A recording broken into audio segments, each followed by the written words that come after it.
Hola, hola, ¿qué tal? Bendiciones, ¿cómo están?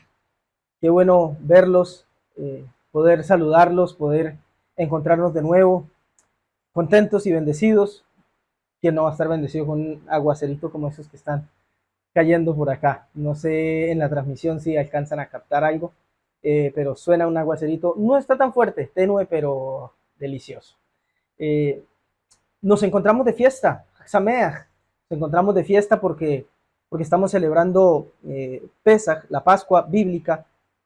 Y bueno, yo quiero que lo que vamos a tratar hoy, a analizar, a ver, a revisar, vaya en este sentido. Y hay ciertas lecturas especiales en estos días de Pesach. La porción semanal son lecturas especiales que narran acerca de la primera Pesach, la primera Pascua, el éxodo de Egipto y demás. Y, y tocante a eso, quiero que me ayuden a ver qué van a encontrar, qué encuentran ustedes en común en estos textos que he traído para ustedes.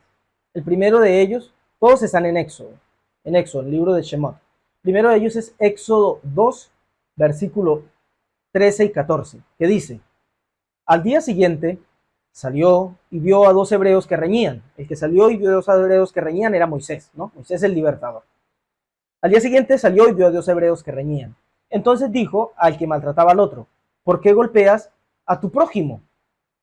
Y respondió el que golpeaba: ¿quién te ha puesto a ti por príncipe y juez sobre nosotros? El segundo texto, tres capítulos más adelante, capítulo 5, versículo 19, dice: entonces los capataces de los hijos de Israel se vieron en aflicción al decírseles: no se disminuirá nada de vuestro ladrillo de la tarea de cada día. Y encontrando a Moisés y a Aarón, que estaban a la vista de ellos cuando salían de la presencia de Faraón, les dijeron: mire el Señor sobre ustedes y juzgue, pues nos habéis hecho abominables delante de Faraón y de sus siervos, poniéndoles la espada en la mano para que nos maten. El otro texto es en el capítulo 14, versículo 12 de Éxodo. Ahí está escrito: ¿no es esto lo que te hablábamos en Egipto? Le dicen algunos israelitas a Moisés. ¿No es esto lo que te hablábamos en Egipto, diciendo: déjanos servir a los egipcios? Porque mejor nos fuera servir a los egipcios que morir nosotros en el desierto. Ahora la pregunta: ¿qué tienen en común estos tres textos? Normalmente me traban la X con la S ahí cuando van juntas. ¿Qué tienen en común estos tres textos? Yo veo una sola cosa en común: textos separados, un momento del otro y demás, pero con una cosa en común, a saber, la de un grupo de personas dentro del pueblo de Israel que sencillamente no quería ser libre. Un grupo de personas que no quería ser libre. Y traigo este tema porque estamos en la fiesta de Pesaj, la Pascua bíblica, la fiesta de la libertad, la fiesta que conmemora, celebra la liberación del pueblo de Israel de la esclavitud en Egipto. Y todo esto suena muy bonito y todo eso, pero ¿qué hacer con aquellos que sencillamente no quieren ser libres? ¿Qué hacer con aquellos que no quieren ser libres? Es imposible, pero escuche, imposible liberar a quien no sabe que no es libre.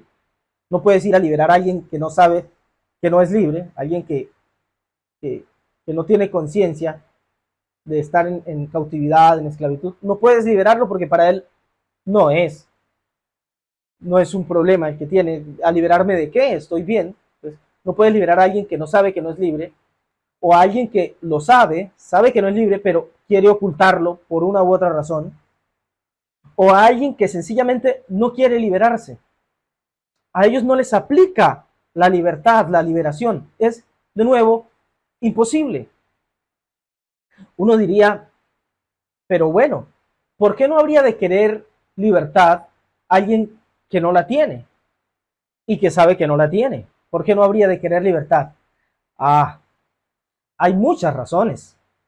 Hay muchas razones por las que una persona sabe que no es libre y aún así no quiere libertad.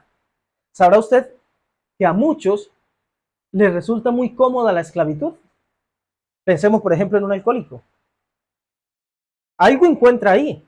Alguien que es esclavo del alcohol, alcohólico, no estoy yendo, ya hablé en otras enseñanzas pasadas, no el que toma cualquier cosa, no vamos a ir a esos extremos, pero alguien que es esclavo del alcohol o de los juegos de azar o de, bueno, se puede ser esclavo de muchas cosas, de la comida, la gula es una forma de esclavitud, y el sexo, muchas cosas, ¿no? Las drogas, esclavitud, ¿no? Pero pensemos en ese tipo de personas, se sienten cómodas, por eso han cedido su libertad al punto de hacerse esclavos de esto. Hay gente a la que le resulta muy cómoda su esclavitud. Y pasaba con el pueblo de Israel. Los sabios nos cuentan acerca de un porcentaje muy mínimo, en realidad, de hebreos que terminaron saliendo de Egipto. Los sabios dicen que solamente el 20% de hebreos que estaban en Egipto salió con la liberación de Moisés, con aquella primera Pascua. Los demás se quedaron allá, se quedaron en Egipto. Al final, muchas veces, para cierto tipo de personas, Egipto, más que prisión, más que la cárcel que les impide ser libres, termina siendo el escondite donde ocultarse para poder cubrir aquello que no quieren dejar ver. Muchos israelitas estaban allá, pero eran totalmente egipcios, se habían asimilado por completo, y Egipto no era su cárcel, era su zona de confort, era su hábitat, era su hogar. ¿Por qué? Porque ellos eran unos egipcios más. ¿Libre de qué, amigo? ¿Al desierto a servir a quién? Es un lenguaje extraño para mí. A mí háblame aquí de estatuas, háblame del río Nilo, háblame del faraón, háblame de la materialidad, de la superficialidad, háblame del goce. Esto es lo mío. Egipto no era su prisión, era el escondite donde naturalizar lo que ellos eran, unos egipcios más. Y así anda el hombre por ahí. Al hombre le encanta esconderse. Desde el inicio de sus días, al hombre le encanta esconderse. Cuando algo nos sale bien, cuando la vida que llevamos no nos agrada, cuando nos sentimos sorprendidos viviendo una vida que es la que sí decidimos vivir, pero no la que quisiéramos que otros vieran. Sí, sabemos que la vida que llevamos es la que nosotros elegimos, la que decidimos llevar a cabo, la que estamos viviendo, pero no nos gusta, sabemos que no es la mejor, entonces es la que vivimos, la que decidimos, pero no la que nos gusta mostrar. Entonces, la primera reacción del hombre es esconderse, esconderse. Entonces, para muchos, Egipto termina siendo simplemente el escondite donde naturalizar sus elecciones, donde esconder lo que no les agrada, donde refugiarse de la vida que me persigue para que yo por fin viva, pero allí me refugio, allí me escondo y Egipto me termina resultando cómodo. Porque al hombre, insisto, le encanta esconderse desde el inicio de sus días. Al menor error, el hombre busca cubrir, tapar, esconder. Así está escrito en el inicio de la narración misma de la Biblia, de la Torá. En Génesis capítulo 3, versículo 9, encontramos, les pido que me acompañe ahí, Génesis capítulo 3, versículo 9, es un texto básico, fundamental en el entendimiento de las escrituras.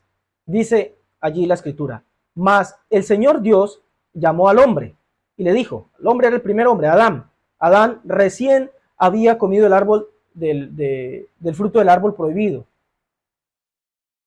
Él y su mujer.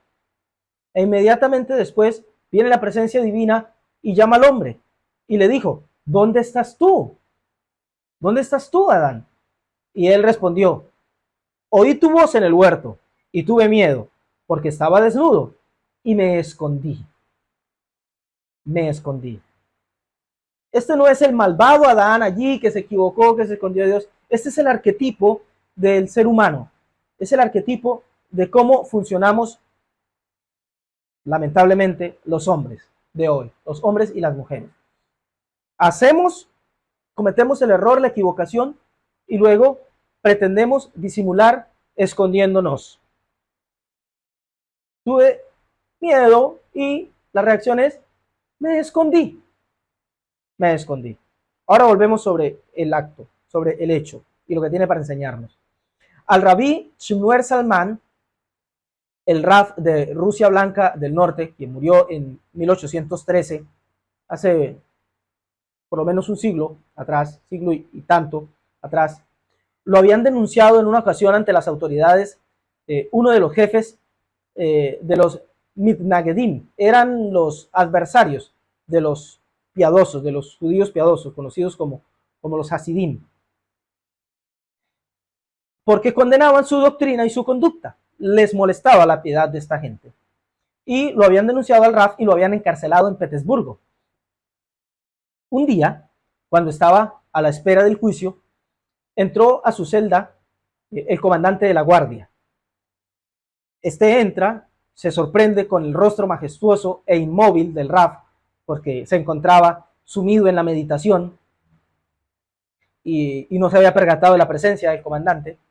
Y el comandante de la guardia, que era una persona reflexiva, comprendió qué clase de hombre tenía ante sí cuando lo ve meditando, sumido en su meditación, y empezó a conversar con su prisionero y fue sacando una serie de cuestiones de toda clase que siempre había planteado, él mismo se había planteado al leer las escrituras. Al final le preguntó al Rav, ¿cómo hay que interpretar que Dios, el omnisciente, ¿sí? Omnisciente es el que todo lo sabe, le dijese a Adán, ¿dónde estás? ¿Cómo es que lo sabe todo, pero le pregunta a Adán, ¿dónde estás? ¿No es una contradicción? El Rav le dijo, ¿tú crees que las escrituras son eternas y que son válidas para todas las generaciones y para todos los hombres? El comandante le respondió, sí, lo creo. Pues bien, dice el Rav, en cada época Dios le dice a cada hombre, ¿dónde estás tú en tu mundo? Porque muchos de los días y muchos de los años que tenías asignados han pasado ya, y a donde has llegado en tu mundo es un asunto que te atañe. Dios dice algo así como, has vivido ya 46 años, ¿dónde te encuentras? Cuando el comandante de la guardia oyó su edad, a duras penas pudo contenerse, apoyó la mano sobre el hombro del Rav y exclamó, muy bien, pero tenía tembloroso el corazón. Esta historia es más que interesante, es una de las historias hasídicas, aparece en uno de los textos hasídicos, yo las traje de una obra que hace Martin Buber, El Camino del Hombre, sobre la tradición hasídica, pero que le digo, es una historia más que interesante, no solo una historia bonita, sino una historia con absoluto sentido humano, una historia además muy, muy contemporánea, que nos va a resultar muy a propósito. Nos desvela el típico hombre que con una cosa o con otra, escogiendo un camino u otro, su elección siempre se enmarca dentro del límite del escondite. Siempre. La pregunta, como vemos, es una pregunta religiosa, bíblica, teológica. Y el modo de hacerla de este sujeto nos permite identificar las distintas variantes de un mismo tipo de persona. Las distintas variantes de un mismo tipo de persona. Pensemos en esto. Pensemos en esto. Vamos a ver las distintas variantes que hay aquí, que nos encontramos aquí, de un mismo tipo de persona. El que se esconde. Es el mismo tipo de persona, es el que se esconde. Y digo distintas variantes por lo que el texto nos permite ver, el texto de la historia, ¿no? El primero es el que se esconde en la religión. Así, el que se esconde en la religión. La pregunta es teológica, bíblica. El tipo conocía las escrituras. Le había llamado la atención eso, que el omnisciente, el que todo lo sabe, le pregunte a Adán dónde está. Como si lo sabe, ¿por qué le pregunta? Ese es el típico personaje que se esconde en la religión, ¿no? Conoce las escrituras, las lee, las estudia, ¿no? Tiene una forma, yo conozco, sé, no me es lenguaje extraño, adopto una vida religiosa, pero con eso solo escondo mi vida. Solo escondo mi vida con una religión. Les he hablado días, semanas atrás acerca de esto. ¿No? Me escondo detrás de la religión. No me intereso en los temas bíblicos. ¿Qué hay que aceptar? ¿Qué oración hay que repetir? ¿No? ¿Qué reuniones hay? ¿De qué tengo que hacerme parte? ¿Qué doctrinas debo conocer? ¿No? ¿Por qué aquí? Preguntas incluso teológicas. Bueno, ¿cómo es posible que la Biblia nos muestre un ser omnisciente, pero aquí es esto? De este tipo de personas abundan por ahí. Pero en la religión esconden su verdadero ser. ¿Qué ven en las escrituras? ¿Qué ven en la espiritualidad? ¿Qué ven en la Biblia? ¿Qué ven en la sabiduría? Modos de responder cosas. Modos de responder inquietudes, dudas humanas, curiosidad humana. Modo de disimular mi persona. ¿No? ¿Para qué usaba este comandante ruso las escrituras? Para encontrar la verdad. ¿Cuánta gente hay por ahí que quiere conocer la verdad y encontrar la verdad como conocimiento para esconderse detrás de eso? ¿Cuánta gente adopta la religión y se esmera, ¿no? Procura conocer los postulados teológicos, las respuestas a las preguntas, a las contradicciones bíblicas y demás? ¡Wow! ¿Para qué? ¿Para qué? Yo tengo la religión verdadera. Porque detrás de la religión esconden su ser. Y esto no está mal. Buscar la verdad, buscar la religión más adecuada, la manera de responder las cuestiones bíblicas, teológicas y las contradicciones, es fenomenal, es un excelente camino hacia algo. Pero cuando nos escondemos detrás de eso, pero al mismo tiempo yo, que hago parte del sistema religioso, por dentro no tengo mis necesidades internas respondidas, cuando practico una religión, adopto una religión, pero de ahí no salgo, no me lleno, como persona no estoy tratado. Sé mucha religión, conozco doctrinas, conozco dogmas, conozco teologías, escatología, profecía, apologética y demás, pero de ahí no salgo. Entonces estoy utilizando algo, no vamos a decir ni bueno ni malo, algo que podría ser bueno, como mal para mí, el escondite de la religión. Pero luego también tenemos aquí en esta historia, como les dije, una variante más del mismo tipo de persona, el que se esconde detrás de, también está el que se esconde detrás de su falta de religión y sus razones, las que tiene para ello. ¿Qué pasa con este tipo de personas? ¿No? Tenía una contradicción. ¿Cómo es posible que la Biblia diga esto, que nos muestre un ser todopoderoso, omnisciente y demás, pero al mismo tiempo no sabe dónde está Adán? Este es el típico que se esconde detrás de su falta de religión. Aquel tipo de personas que se llaman a sí mismos agnósticos o ateos, o me agradan las cosas espirituales, pero no me comprometo mucho, es que hay muchas dudas, el papel aguanta todo, y se esconden detrás de su falta de religión y las razones que tienen para ello, ¿no? Estos se especializan en encontrar contradicciones bíblicas. No, pero mire, aquí el Antiguo Testamento dice una cosa, el Nuevo dice otra. Allí Moisés dijo una cosa y más adelante hizo otra. Allí la Biblia dice en un lado que pasó tal cosa, en el otro se contradice, no contradicciones en genealogías, en fechas, en profecías, en escatologías. Se vuelven expertos en eso. Y se escudan en las contradicciones bíblicas, en que las muchas religiones, en que el pastor dice una cosa, el rabino otra, el cura otra, el chamán otra, y no, eso para estarse peleando por religiones, todos dicen tener la verdad y nadie la tiene, y el único que tiene la verdad absoluta es Dios. Y se escudan detrás de las contradicciones, las peleas interreligiosas, las diferencias dogmáticas, doctrinales y demás, para decir, yo por eso no me entrego a eso, no me comprometo con eso. Luego, su falta de religión, sus dudas teológicas religiosas, sus argumentos anti espirituales o antibíblicos o lo que sea, le ayudan a tener una vida mejor, lo llevan a no comprometerse con una religión, pero en cambio ocuparse de su vida y llegar a desarrollarse plenamente. No. Entonces, su falta de religión, sus razones para no ser muy religioso o muy espiritual o muy fanático, como llamará alguno, esas razones son solo la excusa, el escondite para ocultar lo que hay en el fondo. Pero tenemos otro tipo de persona que se escuda, que también se esconde, que se forma de manera arquetípica aquí en esta historia. Es el que se esconde en lo que crea, en su propio sistema que improvisa, que crea, que se inventa para reemplazar sus necesidades espirituales. Para reemplazar sus necesidades espirituales. Este tipo, ustedes se fijan, había creado todo un sistema para reemplazar su falta de compromiso con la espiritualidad. Era la religión, pero tenía dudas acerca de la religión, pero a cambio se había creado un propio sistema que le funcionaba.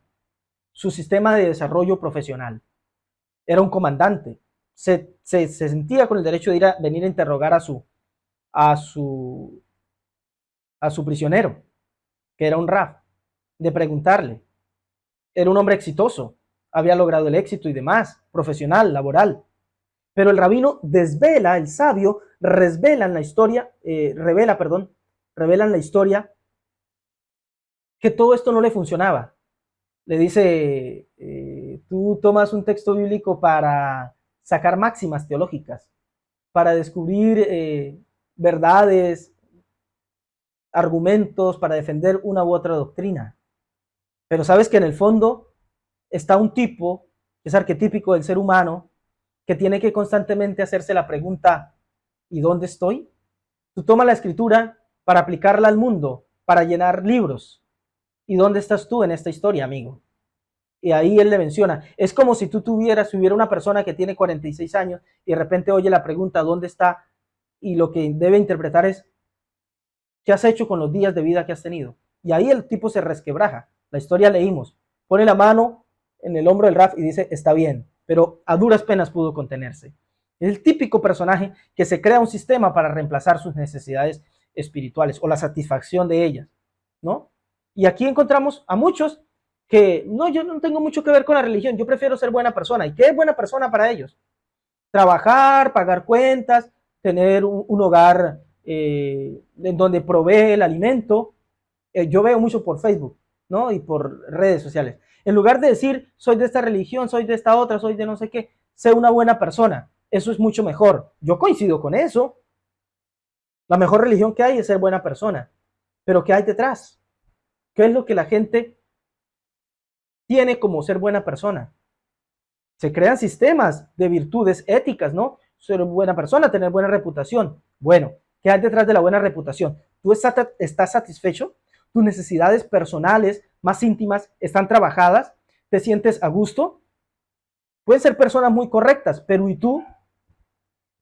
Hacia afuera me ven, no, qué hombre tan responsable, sus hijos bien vestidos, bien alimentados, van a la escuela, la buena educación, nunca lo vemos ebrio, nunca lo vemos en malos caminos. Bueno, ¿y tú? Ahora, no estoy diciendo con esto para nada que las virtudes éticas, que una vida moralista, moral más bien, porque moralista ya suena despectivo, sea algo equivocado. Claro que es bueno, es parte del camino hacia el desarrollo personal. El desarrollo personal tiene que pasar inexorablemente por el desarrollo de la persona, por las virtudes éticas y morales. Claro que sí. Lo que estoy diciendo, más bien, es que no podemos pretender esconder nuestras necesidades íntimas, personales, espirituales, detrás de una vida que parece correcta desde el punto de vista moral o ético. Pero yo no estoy tratado, yo no estoy satisfecho. Yo me escondo tratando de portarme bien, de mostrarme bien, pero por dentro, no. Por dentro quisiera otras cosas, quisiera vivir otras cosas, quisiera por un momento incluso no tener esa fama de buena persona, de persona correcta, para poder de cuando en cuando darme las licencias que siento en un momento dado que quisiera darme. Ese sí es el punto. Entonces de nada me sirve reemplazar mis necesidades espirituales con religión, con falta de religión, con un sistema de éxito profesional, personal, familiar, ético, cuando por dentro yo no estoy satisfecho, yo no estoy tratado. ¿Cuánta gente hay? La conozco, la he visto, la leo en obras. Estos días me he estado leyendo El lobo estepario de Hermann Hesse. Fantástica la obra, fantástico el autor también. Pero dibuja ese tipo de persona que se harta de ser una persona socialmente aceptable, que se harta No porque sea malo ser una persona socialmente aceptable, sino porque no lo siente. Y me temo que hay mucha gente así. Hay mucha gente así. Participa de reuniones sociales, atienden visitas, van de visita, pero no están ahí, están fastidiados. No quieren, bienvenido, qué bueno tenerte por acá, pero ni eres bienvenido, ni yo estoy contento de tenerte acá. Me molesta, quisiera que te fueras. Quisiera estar a solas, pero estoy a solas y me molesto, me fastidio. Entonces busco una actividad más que hacer. ¿Por qué? Porque no estoy tratado. Levanté un sistema de vida social, de comportamiento ético, de vida religiosa, de vida familiar o lo que fuere, para tratar de esconder ahí mi verdadero ser, mi verdadera persona. ¿Qué es lo que trato de esconder? ¿Qué es lo que hay detrás de todo eso que me improviso? El verdadero ser. Ese que de verdad necesita ser salvado, redimido, liberado. Ese que clama a gritos y cuyo clamor llega hasta la propia presencia divina, quien responde de la manera apropiada. Y ya vamos a ver eso. Pero ese ser es el que está ahí. Ese ser que necesita ser atendido. Escuche, no vinimos a este mundo solo a portarnos bien. Entonces, ¿a portarnos mal? No. Por eso dije solo a portarnos bien. No se trata de venir y parecer que somos buenas personas. Vinimos aquí a tratar de desarrollar nuestra vida, a vivirla. Y cuando eso no está pasando, entonces es cuando deja de funcionar. No funciona bien. No funciona de la manera apropiada. Y eso es algo que tenemos que entender, que antes de ir a proyectar una imagen, que antes de ir a mostrar hacia afuera esto o aquello, tenemos que encargarnos de nosotros. En vez de explicar el pasaje bíblico y resolver la aparente contradicción, el rabí de nuestra historia, de la historia jasídica, se sirve de ella tan solo como punto de partida y utiliza el contenido del asunto bíblico para dirigirle al comandante un reproche por la vida que ha llevado hasta este momento, por su falta de seriedad, por su superficialidad y por la ausencia de sentido de responsabilidad para con su alma. No era momento, ni para el rabino, ni para el soldado, de responder preguntas teológicas, de demostrar quién tenía más razón o quién estaba mejor. Era tiempo de tomarse la vida con la suficiente responsabilidad. Y creo que este es un llamado muy apropiado para esta generación. No solo es la historia bonita. Creo que este mensaje es muy apropiado para esta generación. No es tiempo de respondernos preguntas teológicas, de ver quién tiene la razón, si los científicos o los teólogos, si los místicos o los literalistas, si los más inclinados a la metafísica o a las religiones más teóricas. No. Yo pienso que no es tiempo de demostrar quién tiene la razón, si este Salvador o este otro, si este Mesías o el de esta otra tradición, si Moisés o Jesús, si Buda o si Mahoma. Yo no pienso que sea el tiempo de demostrar superioridad teológica. Yo pienso que es tiempo de, como el sabio de la historia lo hizo, de tomarnos la vida con un poco más de responsabilidad, de hacernos cargo y de ver en la espiritualidad el modo de hacernos cargo de nuestras propias vidas, no de disimular y ocultar nuestras vidas con esto o con aquello. ¿No se siente usted identificado? ¿No se siente identificado? Tratando de escoger aquí, allá, va de un lado para otro, de un camino a otro, de una forma de vida a otra, tratando de encontrar algo distinto, pero al final no termina satisfecho, no termina trabajado, termina simplemente cambiando de un escondite a otro. Pero dijimos que ante el clamor agobiado del genuino ser que estamos tratando de esconder, la divinidad responde de la manera apropiada. ¿Qué hace Dios? Dice, el clamor de los hijos de Israel ha subido hasta mí. Entonces le dice a Moisés, ve. Le envía un libertador, ¿no? El verdadero ser que clama necesita ser liberado. Y la divinidad responde de la manera apropiada. Le envía un libertador. Pero, un momento. no nos desviemos. No pensemos que de nuevo vamos a volver al tema religioso. No, le envía un libertador, Moisés. Ahí está Moisés. Entonces, a liberarnos a través de Moisés. Y cualquiera dirá, pero Moisés no fue suficiente, ¿no? Necesitamos de otro libertador. Bueno, ahí Dios envió a Jesús, el último y verdadero libertador, o Yeshua, y este sí es el libertador de verdad, y el que tenga esto ya no necesita más. Y bueno, y hay textos, ¿no? Si el Hijo del Hombre libertare, seréis verdaderamente libres. Ya está. Pero fácil terminamos de nuevo en la vida religiosa. Lamentablemente, escuche, lamentablemente, la gente cree que liberarse de la religión es cambiar de religión. La gente cree que liberarse de la religión es cambiarse a otra religión. Pero esto solo es maquillar la realidad. Es ponerle un nombre diferente a la misma cárcel.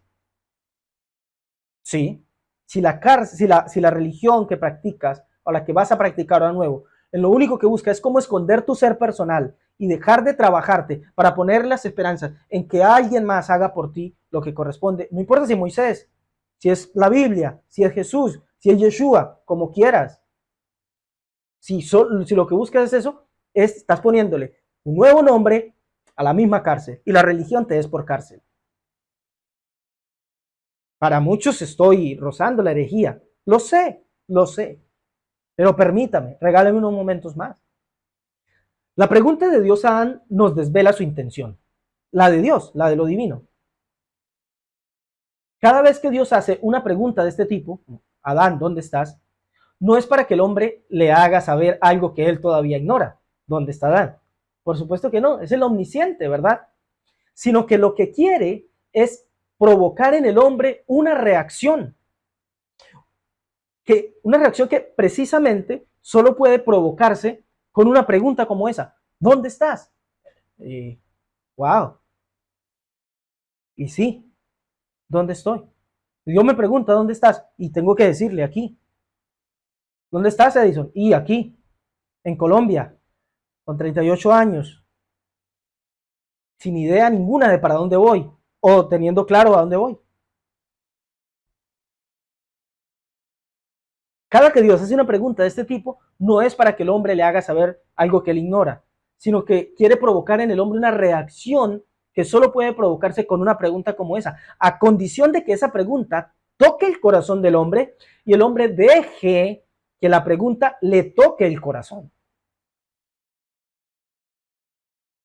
Adán se esconde para evitar rendir cuentas, para rehuir la responsabilidad de su propia vida. Eso es lo que hace Adán. Y así se esconde todo hombre, porque todo hombre es Adán. Y Adán es todo hombre, como decía Borges. Y así como se escondió Adán, así se esconde cualquier hombre. Así nos escondemos nosotros. Y nos encontramos en la situación de Adán, para rehuir la responsabilidad de la propia vida. Y escuche, para hacerlo, para rehuir de la responsabilidad de la propia vida, la existencia se transforma muchas veces en un mecanismo de ocultación. Y por eso la vida que terminamos desarrollando no es más que un entramado, un enmarañado de ocultación. Tengo aquí una vida familiar, tengo aquí una vida religiosa, tengo aquí una vida social, aquí una vida laboral, y me armo un montón de cosas para esconderme detrás de ello. Precisamente escondiendo de este modo una y otra vez para no ponernos ante el rostro de Dios. ¿Por qué lo pongo en comillas? Ante la realidad de la vida, ante la realidad del ser. Le huimos. El hombre se va enmarañando cada vez más profundamente en la falsedad. Por eso a la gente hoy día le fastidia tanto el tema religioso. No me hable de religión, yo no quiero religión, porque la gente está harta, se hartó de ver religiosos escondidos en la religión y no en trato con lo divino, porque no se hacen cargo de sus propias vidas. Se hartaron muchas veces no porque hayan visto en otros, por sí mismos. ¿Quiénes son los más hartos de la religión? Los propios religiosos. Y cualquiera dirá, pero la culpa no es de la religión, de la comunidad, de la congregación, de la doctrina, es del hombre. Y sí, porque el problema está en el ser humano que va y encuentra en la forma de religión un modo de excusar aquello que tiene que encarar, Es decir, ponerse delante del rostro de Dios y responder por la pregunta esencial: ¿dónde estoy? ¿Qué es de mí? ¿Qué es lo que estoy haciendo conmigo? ¿Hacia dónde se supone que me dirijo? ¿Con qué cosa en mente es que estoy encarando la vida? ¿Mis decisiones me llevan hacia dónde? ¿Hacia qué? ¿Por qué? ¿Y para qué? El típico religioso no se hace estas preguntas. Va, se congrega, espera que le digan qué hacer, no importa si a cambio le piden un poco de su dinero, estoy cómodo con eso, doy un poco de mi dinero, pero que me digan qué hacer, que me digan que voy para el cielo, que me digan que está bien, que si repito 2, 3 fórmulas y hago esto, aquello, no pasa nada, no te preocupes. Eso le resulta cómodo al hombre. No, portarme bien, que mis amigos me vean como una buena persona, que mis hijos estudien, que se gradúen de una buena universidad, que tengan un trabajo medianamente bueno, con una buena fachada, servicio al público estaría bien, de pronto medicina, ayudarle al prójimo, qué sé yo, estaría bien, todo fantástico, aunque por dentro se esté muriendo de a poco, aunque por dentro se sienta ahogado, aunque cuando lleguen esos momentos donde por A o por B la vida nos conduce a la soledad, entonces quieran huirle, porque no saben qué es de sus vidas, lo ignoran y no les interesa descubrirlo porque se aterrarían de lo que sospechan que van a encontrar. Por lo tanto, el proceso de liberación, antes de que un libertador externo intervenga, es que nos hagamos responsables y conscientes de nuestra propia necesidad de liberación. Y esto, escuche, no se contradice en lo absoluto con el accionar divino de enviar un libertador. El proceso de liberación, antes que un libertador externo intervenga, es que nos hagamos responsables y conscientes de nuestra propia necesidad de liberación. Y esto no se contradice con el accionar divino de enviar un libertador. Al fin de cuentas, no es el primer trabajo del libertador el de percatar al pueblo de su necesidad de libertad. ¿No es lo primero que tiene que hacer un libertador? Que el pueblo se dé cuenta que necesita ser libre. Del maestro se cuenta una historia muy bella, del maestro Jesús de Nazaret, Yeshua, en el Evangelio de Lucas 12, versículos 13 al 15. Estaba disertando ante una multitud y uno de la multitud le dijo: maestro, di a mi hermano que parta conmigo la herencia. Y el maestro le dijo: hombre, ¿quién me ha puesto sobre ustedes como juez o partidor? Y les dijo: mirad y guardaos de toda avaricia, porque la vida del hombre no consiste en abundancia de los bienes que posee. Fantástico el accionar del maestro. Mire, sencillamente fantástico. En realidad es el mismo accionar de Moisés. ¿Se acuerdan que a Moisés le habían dicho cuando él va y dice: oye, ¿por qué maltratas a tu hermano? ¿Y quién te ha puesto a ti como juez o príncipe sobre nosotros? Aquí el maestro se percata de esta realidad. Maestro, dile a mi hermano que divida la herencia. ¿Y a mí quién me puso por juez o partidor? Yo no los puedo liberar si ustedes no quieren ser libres. Lo que hace el maestro aquí es fantástico. Él trajo el mensaje, ofrece la ayuda, muestra el plan divino de liberación. Él no le dice parte de la herencia, pero le enseña la verdad. ¿Qué les dijo? Mirad y guardaos de toda avaricia, porque la vida del hombre no consiste en la abundancia de los bienes que posee. Lo que les está diciendo es: ustedes están esclavos de su avaricia, de su egoísmo, de su hambre por la materialidad, y eso no los conduce a ningún lugar. Él no apareció: yo vengo como el juez, vengo como el libertador, pero les mostró su necesidad de liberación. El mismo accionar de Moisés. Moisés vino como el libertador, lo rechazaron, se fue. Después Dios le dice: no, tú eres el libertador, ve a liberarlo. ¿Y qué pasa? Que algunos lo aceptan y otros no. Y Moisés no obliga a nadie, sale con el 20% del pueblo. Y en el camino, los que querían eran libres, los que no, no.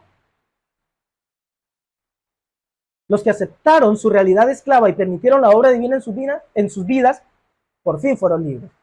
Los demás solo vieron en las plagas la oportunidad de quedarse para ellos en lugar de su esclavitud. Así dice la tradición, que muchos dijeron: ajá, Dios envió las 10 plagas, murieron los egipcios, los primogénitos, el pueblo está ya camino del desierto, Faraón sale a perseguirlos, se hunden, nos queda Egipto todo para nosotros, que vamos a qué tierra prometida, celebremos, comamos y bebamos, esto es para nosotros. No querían ser libres. Moisés, ¿qué podía hacer con ellos? Nada. Y los que salieron con el pueblo, pero en su fondo solo buscaban ocultar su ser en la religión. Hay que seguir, este es el Dios de Israel. Pero no se trataron a sí mismos. Poco a poco se fueron quedando en el desierto. Esos que decían, mejor nos hubiera sido quedarnos en Egipto que venir a morir al desierto. Es decir, no se encargaban de sus propias personas. A la mediana necesidad de ayuda externa, simplemente, no, prefiero Egipto, prefiero ocultarme, me es más cómodo esto. Es que escuche, perdón. En el verdadero trabajo espiritual no hay trampas ni atajos. O te haces cargo de ti mismo o nadie lo hará por ti. Nadie. No importa cuántas veces cambies de secta, de líder, de religión, de pensamiento, de filosofía, de Mesías, de lo que tú quieras. Si no te haces cargo de ti, nadie lo hará por ti. Quiero citarles un pasaje porque a algunos aquí las alarmas de la herejía les está haciendo así. Lucas 16:29, texto neotestamentario, apostólico, evangélico, porque es evangélico de evangelio, no de la secta evangélica. Lucas 16:29 dice, el maestro está contando una historia, ¿no? El famoso rico y Lázaro, la vida más allá de la muerte y demás. Y resulta que hay una charla que tiene un muerto con Abraham, el padre Abraham en el seno de Abraham, ¿no? Y el maestro cuenta ahí y saca una enseñanza preciosa de ahí. Lucas 16:29. Y Abraham le dijo, ¿por qué? Sucede que Lázaro, el rico le había dicho, oye, yo te ruego que mandes a Lázaro, porque yo tengo unos familiares allá, unos hermanos y demás, que viven la misma vida que yo. Desentendida, ocupada en riquezas nada más y ese tipo de cosas. Envíalos para que Lázaro les hable y acepten la verdad y vivan una vida mejor. Y Abraham les dice, a Moisés tienen y a los profetas tienen. La Torá y los profetas. Vamos a decir, como popularmente los conoce, al Antiguo Testamento. Óiganlos. Él entonces dijo, no, padre Abraham, pero si alguno fuere a ellos de entre los muertos, se arrepentirán. Mas Abraham le dijo, si no oyen a Moisés y a los profetas, tampoco se persuadirán, aunque alguno se levante de los muertos. ¡Wow! ¡Qué bárbaro! ¡Qué bárbaro Yeshua, que es el que está diciendo esto! De no ser porque esta historia la contó el propio Yeshua, cualquiera diría que herejía, ya está echando atrás, pero la dijo Yeshua, sabiendo quién es Yeshua, el que resucitó entre los muertos. Él dijo, si no oyen a Moisés y a los profetas, no se van a persuadir ni aunque algunos se levanten los muertos. Contrario a lo que muchas religiones profesan, ¿no? En el tema, por ejemplo, de las distintas sectas del cristianismo. Tratando de mostrar su superioridad, no he escuchado la liturgia que hay alrededor de esto, por ahí es, no, en la tumba de Buda están los huesos de Buda, en la tumba de Mahoma están los huesos de Mahoma, en la tumba de Abraham están los huesos de Abraham, pero en la tumba de Jesús no están los huesos de Jesús porque resucitó. Hay por ahí. Y esa es la superioridad, ¿no? Este es el... Yeshua dijo, a Moisés tienen y a los profetas, óiganlos, porque aunque se levante uno de los muertos, no se persuadirá. Significa, no se trata de cambiar de religión. Tú te puedes pasar de cristianismo a judaísmo, de judaísmo a hinduismo, a budismo, a misticismo, a lo que tú quieras. Algunos terminan ateos y eso no hace la diferencia. La diferencia no la hace. Ni porque uno se levante de los muertos y diga, mira, mírame aquí, soy Jesús. ¿Ves los huecos en las manos? En los pies, ¿ves la herida en el costado? Mira las cicatrices de la corona de espinas. No. Ni aún a eso le van a creer. Si la persona no se hace cargo de sí mismo, nada va a funcionar. Ni Jesús, ni Moisés, ni el Corán, ni la Torá, ni el Zohar, nada. Decía Germán Hess, aquellos que no saben gobernarse a sí mismos están constantemente buscando un líder al que adorar. Sin palabras. Aquellos que no saben gobernarse a sí mismos están constantemente buscando un líder al que adorar. La excusa de la religión. No se gobierna a sí mismo, no se trabaja a sí mismo. No, busco un líder y lo adoro. No, lo máximo que ha habido en la historia de la humanidad es Jesús. Lo adoro y pongo en sus manos lo que a mí me toca hacer. No, lo máximo fue Moisés. La Torá es la revelación más importante. Los argumentos de por qué la Torá es la verdad. Y pongo en las manos de Moisés o de la Torá y no me hago cargo. Fácil. Adoro la religión, adoro un personaje, un héroe, un sadik, un mártir bíblico, lo que fuera. Pero no es como funciona. El decisivo buscarse a sí mismo es en la vida del hombre el inicio del camino. Es una y otra vez el comienzo de un camino. Pero el buscarse a sí mismo, precisamente, solo es decisivo si conduce al camino. O sea, si me encuentro, me busco, pero me encuentro, me trabajo, me hago cargo de mí. Porque también existe un buscarse a sí mismo que es estéril, que no conduce a nada más que a la tortura de índole espiritual, a la desesperación y a un enmarañamiento todavía más profundo. Permítame. Cuando el rabí de Ger, que estaba interpretando las escrituras, llegó a las palabras que dirige Jacob a su siervo, cuando Jacob va a encontrarse con Esaú y le envía un siervo y le dice, ve con este presente y más adelante cuando te salga al paso mi hermano Esaú y te pregunte de quién eres y dónde vas y para quién es eso que va delante de ti. Cuando llegó a este texto, el rabí de Ger dijo a sus discípulos, fijaos bien en que las preguntas de Esaú se parecen mucho a esta máxima de nuestros sabios. ¿Cuál es la máxima de los sabios? Ten en consideración tres cosas. Tienes que saber de dónde vienes, a dónde vas y ante quién tendrás que rendir cuentas. Esto está en el Pirkei Avot. Id con gran cuidado, pues el que tiene en consideración estas tres cosas debe andar con gran cautela. No vaya a ser Esaú en él quien haga las preguntas, porque también puede plantear las preguntas sobre estas tres cosas Esaú y sumir al hombre en un estado de aflicción.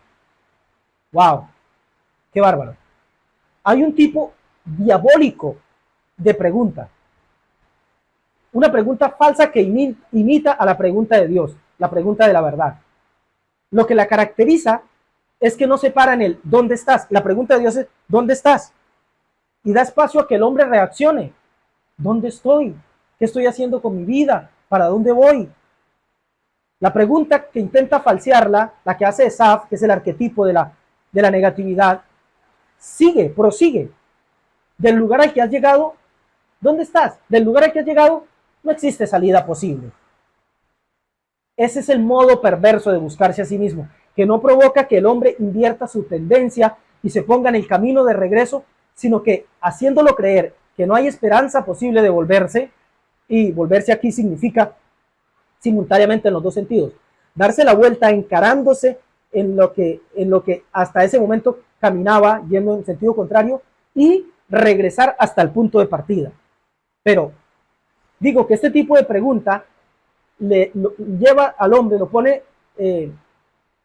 lo pone en la condición de invertirse en el camino de regreso, sino que lo aboca a un punto en el que hacerle ver que es del todo imposible ese camino de vuelta y en el que el hombre pueda caer en el peligro de vivir únicamente en virtud del orgullo demoníaco, el orgullo de la perversión. ¿Cuál sería ese orgullo demoníaco en este sentido? Sería, ¿dónde estoy? ¿Para dónde voy? Aquí. No, esto no es lo que esperaba de mi vida. ¿Y qué vas a hacer? Es lo que hay y de aquí no puedes salir. ¿Cuál sería el orgullo demoníaco? Engreírme de lo que tengo. Bueno, no puedo hacer más que tengo que hacer, pues conformarme con plata, conformarme con parecer buena gente. Entonces aquí juego la religión, pero a las escondidas quiero hacer otras cosas y de cuando en cuando me concedo la licencia de hacerlas. Fácil cayó en la trampa. Porque la pregunta, ¿dónde estás? No la hizo Jacob, la hizo Esaú. No la hizo Dios, la hizo el demonio. El falseamiento de lo divino.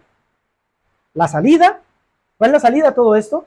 La salida, el comprender que antes de querer ser liberados, antes de buscarnos, esa búsqueda es suscitada precisamente por el Padre. No olvidemos de dónde surge la pregunta esencial. ¿Dónde estás, Adán? ¿De dónde surge? De lo divino. de Dios. Es Dios quien te busca. Es Dios quien te busca. La parábola del hijo pródigo sería otro ejemplo lindo de esto. ¿Recuerdan la parábola del hijo pródigo? El hijo pródigo da su vuelta, está perdido. Llega un punto en donde un par de cerdos son el instrumento divino. Sí, para la pregunta esencial, ¿dónde estoy? Y estoy donde no debo estar. Y él sale en búsqueda de la casa de su padre. ¿Y con qué se sorprende? Que antes de él ir hasta su padre ya venía en busca suya, a abrazarle, a recibirle. Es el Padre el que te busca. La pregunta de Dios busca generar una respuesta en el hombre. Pero esa respuesta viene después. La iniciativa siempre surge del Padre. Esa es la forma de evitar que la pregunta esencial nos la haga el enemigo. Entender que la pregunta surge de lo divino. Y si surge de la divinidad, la pregunta ¿dónde estás? Significa que no es que él no lo sepa, que es que él lo ignore, que es que quiere que yo me pregunte, para que vaya a buscarle, porque él me está buscando. Yo no le busco, él me busca a mí. Pues en realidad, como dijimos la semana pasada, no hay un buscar a Dios, porque no hay lugar donde no se lo encuentre. Pero es necesario que yo salga y le busque para encontrármelo, porque él ya me está buscando. Lo importante por hoy es que entendamos que toda libertad nace en la disposición del hombre para reconocer que no es libre. Toda libertad nace de la disposición del hombre, del ser humano, de reconocer que no lo es. No es libre, por lo tanto, necesito libertad. Desear serlo. Encargarme de permitir en mi vida esa libertad. No necesito otras escrituras. El maestro Yeshua dijo a Moisés, tienen a los profetas, óiganlos. No es cambiar por un sistema de pensamiento donde haya algún resucitado que me hable. Si no oigo lo desde el principio, no voy a ser libre. Lo dijo el propio maestro. Tú puedes ir de aquí a allá. Conozco gente, fue católica mucho tiempo, se volvió evangélica, después descubrió las raíces hebreas, se hizo mesiánico. Después le llenaron de 3 argumentos para convencerse de que Yeshua era un falso Mesías. Entonces dijo, el camino es el judaísmo ortodoxo. Estuvo ahí, pretendió simplemente superioridad intelectual y se dio cuenta que esto no le llenaba. Buscó el camino místico, el de la Kabbalah, el del Zohar, el misticismo. Encontró que el misticismo era semejante al misticismo de la India, del budismo y demás. Se fue allá. Después terminan ateos en una cosa y en otra, porque mientras el hombre no se haga cargo de su vida y viva depositando su esperanza y su confianza en otra persona, en otro ser, en otro sistema de pensamiento, en otra doctrina, en otra filosofía, no va a pasar nada con su vida, será igual de atado, estará igual buscando de un escondite a otro en las religiones, en las filosofías, o en la falta de religión, o en el alcohol, o en la vida ética, o en la vida moral, o en el éxito profesional, y él seguirá escondido. Cualquier cosa con la que nos entretengamos, siendo honestos, es pérdida de tiempo y pérdida de vida. No importa cuán grande nos hagamos, no importa si nos llegamos a ser en el camino muy inteligentes, muy sabios, muy conocedores, no importa. No importa si llenamos nuestros libros de biblioteca con obras de sabiduría, pero esa sabiduría no me baña, no importa. No importa si llego al éxito o a la buena reputación, no importa. No importa si tengo una fama de persona espiritual buena o lo que fuere, no importa. Porque como está escrito en Lucas 9:25, pues ¿qué aprovecha el hombre si gana a todo el mundo y se destruye o se pierde a sí mismo? No importa qué diga la gente de ti, que tenga buena fama, reputación de tu familia, lo que quieres. Pero si tú estás perdido en ti mismo, si tú no te conoces, no te reconoces o te desconoces, si te encargas de todo menos de ti mismo, ¿de qué te sirves si te ganas al mundo entero? Si te lo ganas para tu religión, si haces adeptos, si muchos te siguen, si incluso eres predicador de la verdad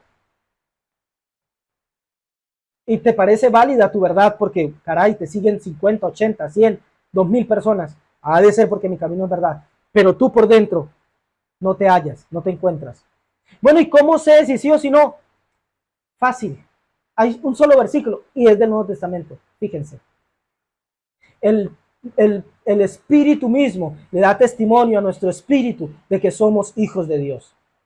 Hijos, familiares con Dios. ¿Te sientes pleno? ¿Te sientes tratado? ¿Sientes que estás desarrollando tu vida? ¿Que tu vida tiene un sentido divino? ¿Que sabes hacia dónde te diriges? No importa qué diga el uno o el otro. Tienes ese testimonio en ti, interno. Eres un hijo de Dios. Ya. Pero no sientes eso. Te sientes perdido. Juegas a la religión, pero tú mismo estás lleno de incertidumbre y de dudas. No de conocimiento. Dudas de conocimiento tenemos todos. Baruch Hashem por ellas. Dudas de la vida. Dudas de ti. No sabes qué hacer con tu vida. Entonces no tienes el testimonio del Espíritu. Y lo único que tengo para decirte, si es así, es no te pierdas a ti mismo. No te escondas. Sal de ahí. Fíjate dónde estás y hacia dónde quieres ir. Y luego, a por ello. Porque el cielo está de tu lado. El cielo te quiere libre. El mundo te necesita libre. A Dios le interesa gente libre. ¿Cuál pueblo quería Dios que le sirviera? El mensaje a Faraón fue, deja ir a mi pueblo para que me sirva. A Dios solo le sirve un pueblo libre. Abócate a estas cosas. Si no lo eres, no trates de ocultarlo ni con religión, ni con ética, ni con libros, ni con místicas, ni con un sabio u otro, ni con un Mesías u otro. Hazte cargo de ti. Invoca la ayuda de Dios. Él te enviará al Mesías, claro que sí. No estoy negando al Mesías, ni a Moisés, ni a la Torá, ni a nada, ni a nadie. Pero dales lugar en tu vida. No pienses que alguien va a hacer por ti lo que te corresponde. Ya Moisés hizo todo su trabajo y fue al cielo mismo y recibió la Torá para el pueblo. Ya lo hizo. Ya Yeshua vino y murió por lo que él consideró su misión espiritual. Murió por todos. Ya no tiene que volver a hacerlo. Los propios cartas apostólicas dicen eso. Hizo un sacrificio una vez y para siempre. Ahora el trabajo te toca a ti, me toca a mí. Incorporar esa realidad en la vida. Dejar de esconderme en la religión, en que tengo el correcto, en que tengo los libros correctos, el líder correcto, la religión correcta o la falta de religión correcta. Yo sí soy bueno porque es que yo no soy un religioso como estos falsos. ¿De qué te sirve si tú no estás? ¿De qué te sirve si tú no estás? Sal de ahí. Deja de esconderte. Escucha la pregunta esencial. ¿Dónde estás? No dejes que te la haga el enemigo. No pienses que de ahí no puedes salir, porque Dios te está esperando en su puerta. La vida abundante te está esperando en la entrada de su casa para que entres y la disfrutes, para que vivas por ella y para que, por fin, de una vez por todas, seas libre. Amado, te doy gracias, Señor, por tu palabra, por tu Torah, por la abundancia de riquezas de sabiduría que hay ahí, pero por la abundancia de riquezas de vida que hay ahí. Gracias por la vida de palabra. Gracias por la vida de tu Torah. Gracias por esta realidad maravillosa, Señor. Por esta Torah que nos conduce a la verdad. Por esta Torah que nos conduce a la vida abundante. Permítenos ser bañados de esta verdad. Yo te ruego que permitas que todo el que vea o escuche esta palabra cambie su vida para siempre. Abra las puertas de su corazón y le dé cabida a la verdad. Le dé cabida a tu verdad, te dé cabida a ti. Y que pronto deje de esconderse en la religión, en el dinero, en las posesiones, en la fama, en la buena reputación, en la buena estima delante de los hombres, y se aboque a encargarse de su vida, de su propia vida, y a vivir de verdad con sentido, a darte espacio a ti en su realidad de vida, para que viva una vida con sentido, para que sean real y verdaderamente libres. Ayúdanos a escuchar el mensaje de nuestro Maestro Yeshua, quien nos dijo que la verdad nos hará libres, que acepten esta verdad, para que verdaderamente puedan ser libres por Él, por su verdad, por la verdad de tu bendita Torah que Él nos enseñó. Te doy muchas gracias, Señor, por todo esto, para tu gloria y para tu honra. Gracias, Señor. Amén. Baruch Hashem, bendito sea Dios, que puedan atesorar esta palabra en sus corazones, que puedan tener un resto de festividad alegre, bendecida y sobre todo en libertad, que lo disfruten mucho. Hag Sameach, Shavuot Tov.